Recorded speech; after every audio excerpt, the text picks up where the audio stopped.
Hello friends, daily காலைல 9 மணிக்கு video வரும். நல்லா இருந்ததுன்னா ஒரு லைக், பிடிச்சிருந்ததுன்னா சப்ஸ்கிரைப்.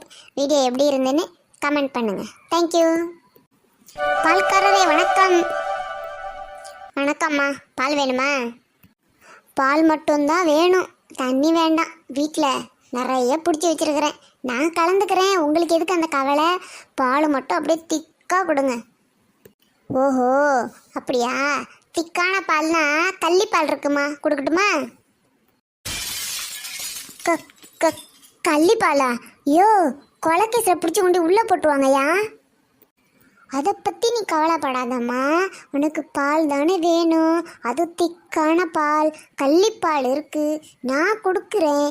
எதா இருந்தாலும் நான் பார்த்துக்கிறேன், நீ தைரியமாக இரு.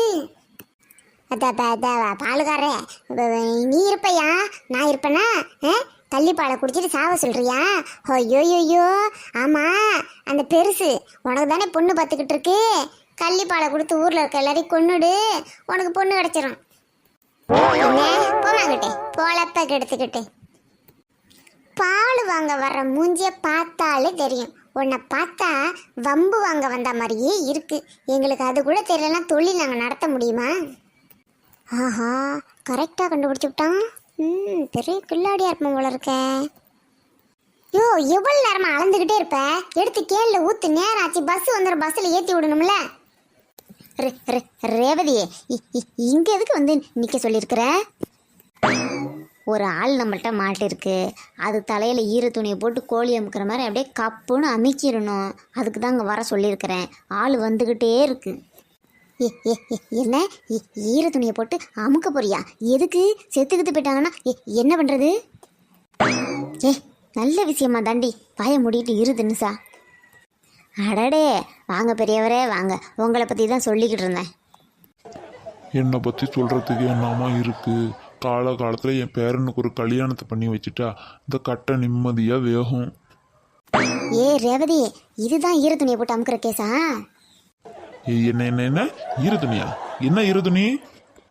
அச்சோ பெரியவரே, துணி துவச்சி ஈரமாகவே இருக்கு, காயப்படமாக வந்துட்டேன்னு சொல்கிறா. ஓஹோ மா, புரட்டாசி மாசம்னா கோடை வெயில் மாதிரி கொளுத்தி எடுக்குது இல்லை? காய போட்டுட்டு வந்திருந்தீங்கன்னா போனவனே எடுத்து வச்சிடலாம்ல. பொம்பளை பிள்ளைங்க இதுலலாம் பொறுப்பாக இருக்கணுமா?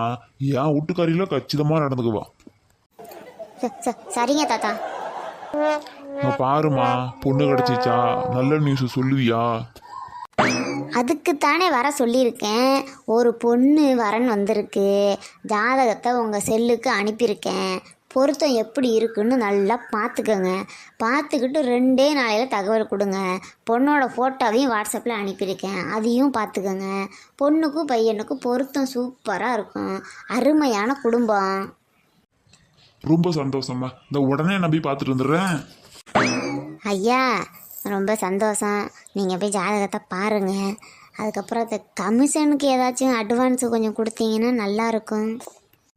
அட, பண்ணவளும் ஒரு பெரிய விஷயமாமா, இந்த வச்சுக்க.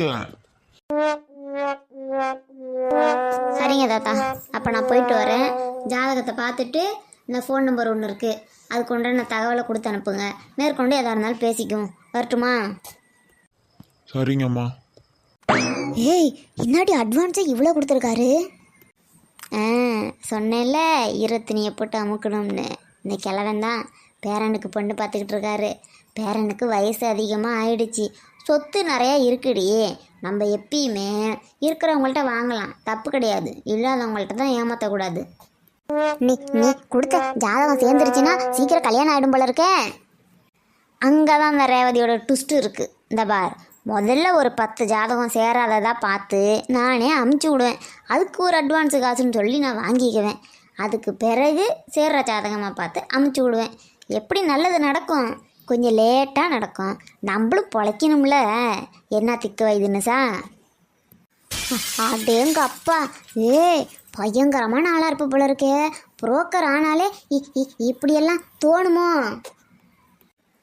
அதுக்கெல்லாம் ஒரு திறமை வேணும் திக்கு வைதுன்னுசா. வா போகலாம்.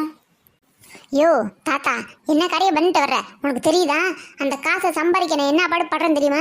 எத்தனை மாட்டு மடியில் உட்காந்து ஏந்திரிக்கேன் தெரியுமா? அந்த பட்டைக்ஸில் எவ்வளவு கொசு கடிக்குது தெரியுமா? எவ்வளோ எறும்பு கடிக்குது தெரியுமா? இந்த விரல் என்ன வலிக்குது தெரியுமா? அவ்வளோ தூரம் உடம்ப உழைச்சி கஷ்டப்பட்ட காசியா நீ பாட்டு தூக்கி கொடுத்துட்டு வர? அப்புறம் என்னடா பண்ண சொல்கிறேன்? யோ, காசை கொடுக்காத புரோக்கர் யாராச்சும் இருந்தா அவங்கள பார்த்து பொண்ணு பார்க்க சொல்லியா? இது மாதிரி காசை வாங்கிட்டு வேலை செய்யறவங்கள்ட்டலாம் கொடுக்காதயா? இலவசமா யாரா அந்த வேலையெல்லாம் செய்வா? நீ 1 லிட்டர் பால் இலவசமா கொடுப்பியா? ஐயோ, ஏன் தொழில நீ ஈடுபடாத. ஆமா, அடுத்தவங்கள்ட்ட என்னைக்கு காசு கொடுக்குற வேலை வச்சுக்கல தாத்தா. இதெல்லாம் நல்லா இல்ல தாத்தா. என்னடா என்ன ரொம்ப எகிர்ற? நானும் போனா போகுதுன்னு பார்த்துக்கிட்டு இருக்கிறேன். எவன் உனக்கு பொண்ணு கொடுக்குறேன்னு வரிசையில் வந்து நிற்கிறா? இந்த பாரு, உன் காசை ஒன்றும் நான் தூக்கி கொடுக்கல. எல்லாம் என் பரம்பரை சொத்து. எங்கள் அப்பன் காலத்துலேருந்து தாத்தன் காலத்துலேருந்து நான் வச்சிருக்கிற சொத்து. என்ன இப்போ உன்கிட்ட காசு இருக்குங்கிறதுனால அதை கொடுத்தேன்னு நினச்சிக்காதடா. என்னைக்கு இருந்தாலும் ஏதாவது ஒரு சொத்தை விற்றுவிட்டு காசை எல்லாத்தையும் உன்கிட்ட கொடுத்துட்றேன். சொத்து, பெரிய சொத்து பேசுறான் பாரு இந்த கிழவன். என்ன தாத்தா? தாத்தா, நடந்தது பூரா பார்த்துக்கிட்டு தான் இருக்கிறேன். நீ சரியான ரூட்ல தான் போற. உன் பேரன்னா விவரம் தெரியாம கத்திக்கிட்டு கிடக்குறாரு. அப்படி சொல்லுமா பாப்பா? சொன்னோம்னா புரிஞ்சுக்க தெரியல உனக்கு. உன்ன மாரி 4 பேர் சொன்னாதாமா மண்டையில உரைக்கிற மாதிரி சொல்லுமா. ஆச்சோ தாத்தா, உரைக்கிற மாதிரின்னா நான் மிளகா பொடி எடுத்துக்கிட்டு வரவே இல்லையே தாத்தா. என்னம்மா நல்லா அறிவு உள்ள புள்ள நினைச்சா இப்படி பேசுற? நம்ம தலையெழுது. நம்ம வலையில எந்த மீன் மாட்டணுமோ அந்த மீன் தான் மாட்டும். இல்லே பேராண்டி, காலத்துல வேலையை முடிச்சுட்டு வீட்டுக்கு வாடா. அங்கங்க நிக்காத. நாளைக்கு பொண்ணு குட்டி எவனும் கொடுக்க மாட்டான். வரட்டுமா? இது என்ன கதையா இருக்கு? அங்க இங்க நிக்காம எப்படி பால் கறவை தொழில் பார்க்க முடியும்? போதும், உங்க அக்கறைக்கு போதும், போங்க. ஐயோ, நமக்கு கல்யாணம் ஆகுமா ஆகாதா? கடவுளே, இருக்கியாடா இல்லையாடா? தொழில் பண்ணுறேன், நல்லா சம்பாதிக்கிறேன், சொத்து இருக்குது. இவ்வளோ இருந்து என்ன பண்ணுறது? கல்யாணம் ஆகலையே. ஒரு மனுஷனுக்கு கல்யாணம் ஆனால் தான் வாழ்க்கையே முழுமையடையுது. 2 பிள்ளை குட்டி பெற்றாதான் வாழ்ந்ததுக்கு அர்த்தமே. எதுவுமே இல்லாமல் இருந்தால் என்னத்தை பண்ணுறது? போ. பால்காரங்களே, எங்கள் அம்மா அவங்கள சீக்கிரம் வர சொன்னாங்க. நாங்கள் ஊருக்கு போகிறோம். அதனால் சீக்கிரமாக எங்கள் வீட்டு மாடு பால் கறந்து கொடுத்துருங்க. கண்கள் இரண்டால் உன் கண்கள் இரண்டால் என்னை கட்டில் இழுத்தாய் இழுத்தாய். உங்களோட பேர் என்னன்னு தெரிஞ்சுக்கலாமா? என்னோட பேரு சரசு.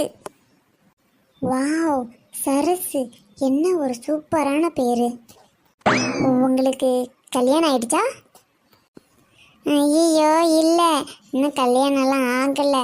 நான் சின்ன பொண்ணு தான். இப்போ தான் காலேஜ் முடிச்சுட்டு வீட்டில் இருக்கிறேன். எங்கள் அம்மா கூப்பிட்டாங்க, சீக்கிரமாக வந்துடுங்க. புகாத புகாத. சரசு சரசு சரசு சரசு. ஆஹா, பொண்ணு நல்லா இருக்கே. இந்த மாதிரி பொண்ணா பார்த்து கிளம்பி கட்டி வச்சானா அவனுக்கு ஆயுசுக்கும் கோயில் கட்டி கும்பிடுவேன்.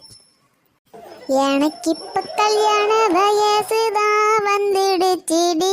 ஃபீல் பண்ணவா? வந்து பல வருஷம் ஆச்சு. உன் கூட சேர்ந்து வாழ ஆசைதான் வந்துடுச்சுடி. எப்போவோ வர வேண்டியது இப்பதான் வந்திருக்கு.